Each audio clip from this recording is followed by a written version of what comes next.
మొదటిసారిగా అసెంబ్లీలో మాట్లాడే అవకాశం కల్పించినందుకు మా దేవుడు శ్రీ నారా చంద్రబాబు నాయుడు గారికి ప్రత్యేక ధన్యవాదాలు తెలియజేస్తూ, కావలి నియోజకవర్గం రైతులతో వెలిసిల్లేటువంటి నియోజకవర్గం అధ్యక్ష.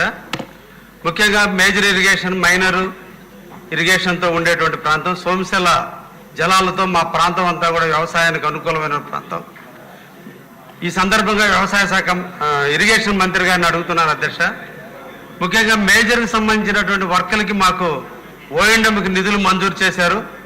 మైనర్ ఇరిగేషన్కి సంబంధించినటువంటి వాటికి నిధులు మంజూరు చేయనందున కారణాన ఈరోజు మా చెరువుల్లో నిండా నీళ్లు ఉన్నాయి, కానీ కాలువలు అభివృద్ధి చేయని కారణాన ఈరోజు రైతులు చాలా ఇబ్బందుల్ని ఎదుర్కోవడం జరుగుతుంది. దయించి ఈ సందర్భంగా నేను మంత్రివర్యులు కోరేది, ఇమీడియట్లీ ఓఎండ్ఎం కింద నిధులు మంజూరు చేయమని చెప్పి ఈ సందర్భంగా కోరుకుంటున్నాను అధ్యక్ష. ఇంకొకటి ఎలక్ట్రిసిటీ డిపార్ట్మెంట్ అధ్యక్ష.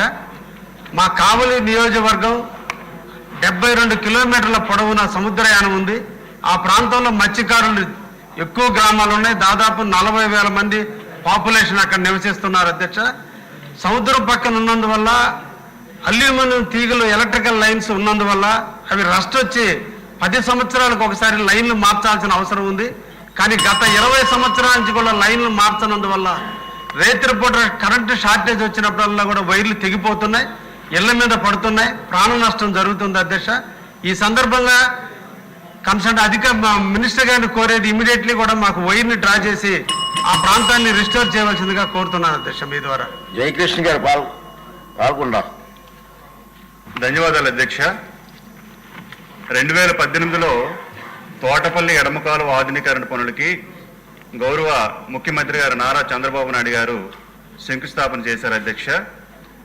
2018-19 కాలంలో తోటపల్లి మోడర్నైజేషన్ పనులు